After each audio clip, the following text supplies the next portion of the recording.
గంజేలి గ్రామ చెరువును సందర్శించిన ఎర్రకొట్ట జగన్మోహన్ రెడ్డి. అక్రమార్కులకు పోలీసులు అండగా నిలుస్తున్నారు. ఎర్రకొట్ట విమర్శలు. గోనెగండ్ల మండలం గంజేలి గ్రామంలో ఉన్న చెరువు మట్టి తరలింపు వ్యవహారం తీవ్ర చర్చనీయాంశంగా మారింది. గంజేలి గ్రామంలో జరుగుతున్న ఈ అక్రమ తవ్వకాలపై వైసీపీ రాష్ట్ర కార్యదర్శి ఎర్రకొట్ట జగన్మోహన్ రెడ్డి స్వయంగా రంగంలోకి దిగి పరిస్థితులను పరిశీలించడం ప్రాధాన్యత సంతరించుకుంది. ఆదివారం రోజు గ్రామ చెరువు పరిసర ప్రాంతాలను సందర్శించి అక్కడ జరుగుతున్న మట్టి తవ్వకాలపై సమగ్రంగా పరిశీలించారు. స్థానిక రైతులతో గ్రామస్తులతో మాట్లాడి వారి సమస్యలను అడిగి తెలుసుకున్నారు. ఈ సందర్భంగా ఎర్రకొట్ట జగన్మోహన్ రెడ్డి మాట్లాడుతూ గంజలి చెరువు రైతుల ఆస్తి అని, చెరువులోని మట్టి పొలాలకు ఉపయోగిస్తే భూమి మరింత సారవంతం అవుతుందని ఆయన స్పష్టం చేశారు. ఇటుక బట్టీలకు అధికంగా తరలించడం వలన భూగర్భ జలాలకు తీవ్ర ప్రభావం పడుతుందని ఆయన ఆవేదన వ్యక్తం చేశారు. నిన్నటి రోజు గ్రామస్తులు తవ్వకాలను అడ్డుకొని నిరసన తెలిసినప్పటికీ కొద్దిసేపు ఆపి యథావిధిగా మట్టిని తరలించడం బాధాకరమన్నారు.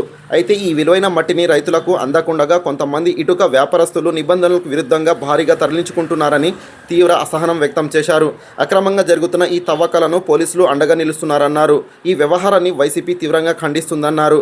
ఈ మైనింగ్ ఇక ఆపాలని, లేకుంటే అడ్డుకుంటామని, ఈ విషయాన్ని జిల్లా కలెక్టర్ సంబంధిత అధికారుల దృష్టికి తీసుకువెళ్తామని హెచ్చరించారు. ఈ కార్యక్రమంలో గ్రామస్తులు, రైతులు పాల్గొన్నారు. చెరువు మట్టి, నల్ల మట్టి, ఇటుక బట్టి వాళ్ళు తోలుకుంటా ఉన్నారు. ఈడ రైతులు రైతులు